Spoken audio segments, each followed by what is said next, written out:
Meu prado é um coração desperto, e os paraísos todos desfeitos. Os velhos mitos foram vendidos tão barato que eu nem acredito. Eu nem acredito que aquele garoto que ia salvar o mundo rezava olhando pro fundo do escuro. Meus santos caíram do pedestal, meus deuses viraram pó. Então, quando a gente pensa na história da humanidade, a imagem que vem logo na cabeça é tipo um museu, né? Tudo bem arrumadinho, com aquelas etiquetas cronológicas claras, vitrines separadas, aqui o Império Antigo, ali a religião nova. A gente adora essa ilusão de organização estática. Sim, mas a história, na verdade, parece muito menos com um museu e, sei lá, muito mais com uma daquelas atualizações de software de aplicativo de celular. Nossa, essa é uma ótima analogia. O código antigo, aquela programação original, estrutural, continua rodando lá no fundo, bem em silêncio. Exatamente. O hardware tá lá. A única diferença é que uma corporação dominante que acabou de chegar jogou uma interface gráfica novinha por cima, só para dar a impressão de que tudo foi criado do zero por eles. E o usuário comum interage só com a tela, né? Ele clica nos botões coloridos e acha que aquilo ali é a totalidade do programa. Mas quem entende da engenharia por trás do código sabe ler essas camadas. As religiões e as grandes narrativas culturais, elas não operam por acaso. Elas funcionam com lógicas de sobrevivência e adaptação. Com certeza. Quando um sistema precisa crescer ou neutralizar a concorrência, ele raramente destrói o hardware de cara. Ele lança um patch de atualização. Ele muda as embalagens para não causar um choque na base de usuários. E é exatamente escavando essas camadas de código-fonte que a gente vai estruturar a nossa imersão de hoje. A missão aqui é desvendar a mecânica do que o pesquisador Jorge Guerra Pires chama de sequestro cultural. Isso, e vamos somar a isso algumas reflexões filosóficas muito profundas da Monja Coen sobre como a nossa mente opera as crenças. A gente vai entender como figuras gigantescas do sagrado feminino foram historicamente apagadas ou absorvidas, virando títulos genéricos. E como as culturas oprimidas criaram camuflagens absurdas de tão geniais para resistir. Porque a história oficial é, no fim das contas, só o recibo de uma disputa milenar pelo controle da narrativa. Ok, vamos desenvendar isso, porque para entender essa mecânica a gente precisa olhar lá para o começo, para o Império Romano, quando o cristianismo ainda era tipo uma startup precisando crescer, né? Totalmente. E o que é fascinante aqui é o ambiente que eles encontraram. O Mediterrâneo não era um espaço vazio. Ele era dominado por cultos muito fortes a deusas. Tinha Inanna, a rainha do céu, na Mesopotâmia, Ísis no Egito, Cíbele, Ártemis. E bater de frente com a necessidade que as pessoas tinham de reverenciar uma mãe divina seria um tiro no pé, né? Um erro estratégico. Seria fatal para uma religião emergente. Então, em vez de bater de frente, eles aplicaram o que os sociólogos chamam de sincretismo tático. Eles absorveram. O Concílio de Éfeso, no ano 431, é o laboratório perfeito disso. Concílio de Éfeso, peraí, mas Éfeso não era exatamente a cidade-centro do culto da deusa Ártemis? Exato. E foi lá que a igreja declarou oficialmente que Maria era a mãe de Deus. Não é só coincidência geográfica, sabe? Os líderes foram no epicentro da devoção feminina da época e redirecionaram o fluxo de energia. Tipo, a rainha do céu que vocês adoram não sumiu, ela só pode crachá novo, agora é Virgem Maria. Exatamente essa mensagem subliminar. E a parte visual comprova isso de um jeito muito louco. Se a gente pegar a iconografia da época, as imagens de Ísis amamentando o deus Horus, a geometria da arte é quase idêntica às primeiras representações de Maria amamentando Jesus. Idêntica. O hábito visual da população foi mantido intacto. O usuário continuou olhando para a mesma interface de uma mãe divina com um bebê, mas o crédito institucional daquela oração mudou de dono. E aí que o nome Maria deixa de ser uma pessoa histórica e vira um guarda-chuva, né? Um nome genérico. Tipo uma marca branca de aplicativo. Uma marca branca perfeita. Mas o efeito colateral mais pesado dessa mecânica é que ela não neutralizou só deusas mitológicas. Ela serviu para apagar mulheres e líderes reais dentro do próprio movimento original. O caso da Maria Madalena é absurdo nesse sentido. Sim, é o mais emblemático. Os textos históricos antigos, os evangelhos apócrifos, mostram Madalena como uma liderança intelectual, uma debatedora. Uma figura de autoridade mesmo. Sim, mas o sistema patriarcal que estava se consolidando não tinha vaga para uma mulher líder. Então, o que eles fazem?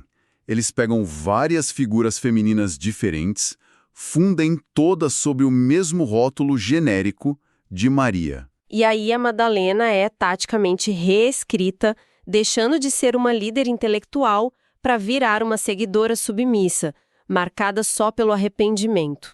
É uma manobra muito bem pensada.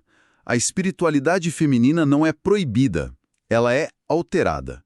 Ela perde a capacidade de tomada de decisão e passa a ser tolerada só quando é contemplativa ou dependente da hierarquia dos homens. E o Jorge Guerra Pires define isso muito bem, dizendo que dominar a narrativa é ser dono do dicionário do dominador, né? Quem tem o poder define os significados das palavras. Exatamente. Se a instituição dita que Inanna agora é Maria ou que Madalena era só uma pecadora, o código-fonte inteiro da cultura é reescrito. Tá, tudo isso de absorver o concorrente faz sentido lógico quando você está tentando conquistar corações em Roma. Mas e quando a gente dá um salto no tempo para o Brasil colonial? Porque a mecânica muda completamente. Muda porque o poder absoluto muda a regra do jogo. O cristianismo não chegou aqui precisando ser simpático. Ele desceu do barco, com o império inteiro apoiando, com o tribunal da Inquisição pronto para esmagar quem pensasse diferente. Se conectarmos isso com o quadro geral que a gente está desenhando, a fase da absorção tática acaba aí. Quando a instituição tem o monopólio da violência, ela entra na fase da aniquilação. E aí as culturas oprimidas é que precisam usar engenharia reversa. Sim. Sob a ameaça real de tortura e morte, os povos de matriz africana pegaram a mesma ferramenta do dominador, a camuflagem, e usaram como um escudo. Porque cultuar os orixás era crime. Então, a saída foi vestir as divindades deles com o figurino dos santos católicos. É o sincretismo tático virando arma de sobrevivência. Yansan, que é a deusa das tempestades, foi escondida na figura de Santa Bárbara. Que também tem essa associação com raios, né? Exato. Iemanjá e Oxum, rainhas das águas, foram camufladas em várias versões de Nossa Senhoras, tipo Nossa Senhora dos Navegantes, da Conceição. E aqui entra um conceito que eu acho maravilhoso da monja Coen, a ideia da imagem externa versus a água interna. Nossa, sim, essa chave de leitura muda tudo. O escravizado rezava por uma estátua de gesso de um santo. O inquisidor olhava a imagem externa e pensava, bom, sucesso absoluto, eles estão catequizados. Mas a água interna, que é o estado de consciência e a verdadeira direção da devoção daquela pessoa, continuava intacta. A devoção estava indo para o orixá. A imposição acabou criando a máscara perfeita. E esse escudo funcionou muito bem para a matriz africana. Mas a cultura indígena, que tomou o impacto inicial desse rolo compressor, passou pelo mesmo processo de apagamento. Como as deusas brasileiras sobreviveram? Aqui é que a coisa fica realmente intrigante. Com as deusas indígenas, o processo foi de folclorização. Que é tirar o caráter sagrado da coisa. Isso. A folclorização não destrói a figura de imediato, ela drena a autoridade religiosa. A deusa é rebaixada a um mito infantil ou a um monstro para assustar a população. E a pesquisa lista figuras monumentais que foram apagadas assim. Tipo Jaci, a mãe da noite e a lua, e a Sai, que era a própria mãe terra. Tem também a Mani, a divindade de onde brotou a mandioca que sustentava o continente. E tem o caso chocante da Ceuce, que era uma deusa virginal que engravidou do sumo de uma fruta. Ou seja, a ideia de mãe divina, imaculada, já existia aqui no Brasil séculos antes de qualquer caravela atracar. E os europeus, obviamente, tentaram fundir a Ceuce com a Virgem Maria logo de cara. Mas o laboratório mais revelador de como uma deusa sobrevive ao apagamento é a Iara. A Uiara, a mãe d'água. Que originalmente era uma divindade de poder absoluto, não uma lenda. Mas o que o sistema fez com ela foi a cerealização. Cerealização. Grudaram nela um elemento europeu, a cauda de peixe. O objetivo era muito claro: transformar uma deusa sagrada numa quimera, num monstro sedutor e perigoso. O folclore é o cemitério onde o dominador enterra os deuses que ele derrotou. Mas a resistência da Iara contra isso é o que me fascina. Porque a gente tem o exemplo real da estátua da Praia da Bica na Ilha do Governador, lá no Rio de Janeiro. Essa estátua é um documento histórico de resistência. Ela recusa totalmente o filtro europeu. Sim, ela não tem cauda de peixe. É uma mulher indígena normal, inteira. E o mistério sempre foi como uma estátua pagã, tão explícita, não foi destruída pela igreja na época colonial. O segredo estava na mecânica da utilidade. A estátua foi acoplada a um bebedouro público. É genial. O poder calcula custo-benefício, né? Um altar puro ia ser destruído na mesma hora. Mas uma figura sagrada que presta um serviço público fundamental, que é saciar a sede do povo numa praça... Cria um impasse. Se destrói a deusa, destrói a água da praça. Exatamente. O custo social fica alto demais. A gratidão pública pela água virou o escudo dela contra o fundamentalismo. A deusa sobreviveu porque topou fingir que era só um adereço de praça. E teve a sobrevivência na linguagem também, com nomes próprios, tipo Jaciara. Sim, a diluição na cultura. Jaci, que é a lua, com Iara, a senhora das águas, a senhora da lua refletida nas águas. O templo fechou, mas as famílias continuaram batizando as filhas com os nomes sagrados. Hoje, Jaciara é um nome super comum.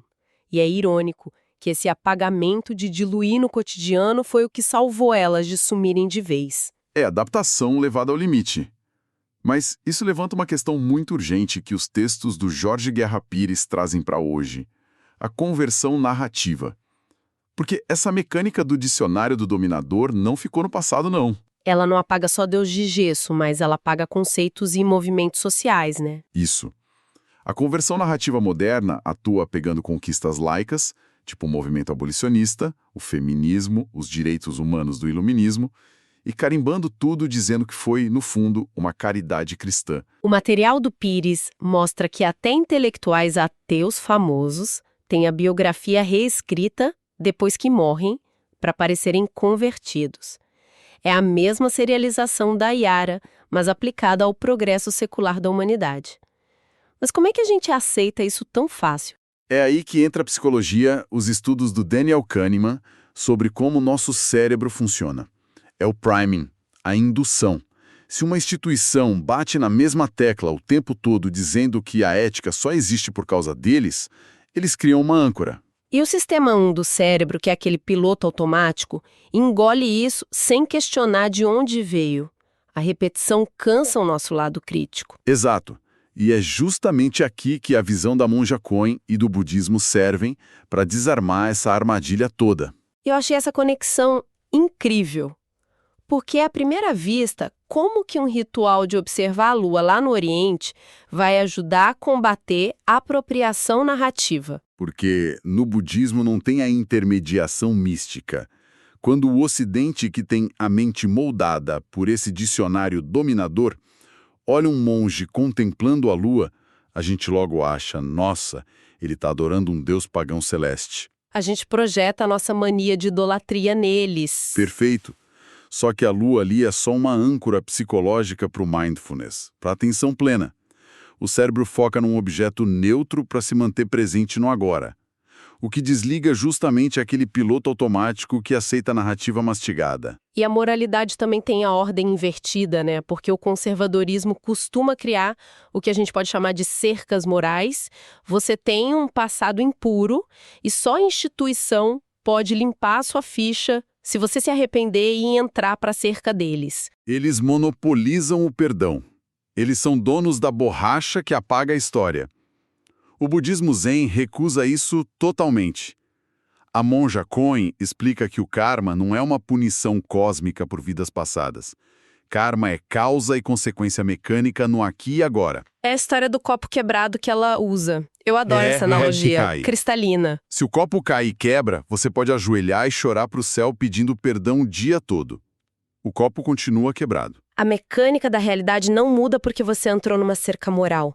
A responsabilidade inalienável é pegar a vassoura e limpar os cacos daquele copo para ninguém cortar o pé. E os cacos são a nossa história.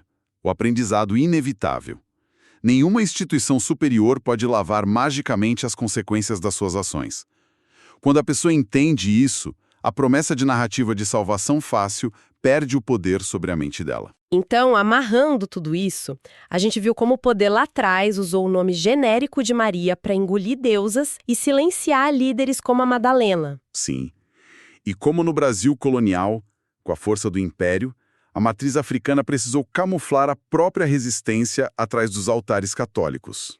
Até chegar na inteligência das deusas indígenas que escaparam da destruição se disfarçando de bebedouro em praça pública no Rio de Janeiro, ou de nomes civis nas nossas certidões. Porque a consciência plena, essa atenção de entender o karma da história, é o que liberta a mente de continuar caindo nesses sequestros culturais o tempo todo. Sair do piloto automático. É enxergar o código-fonte por trás das atualizações de interface. Com certeza, isso deixa a gente com uma provocação final gigante para quem está acompanhando a gente.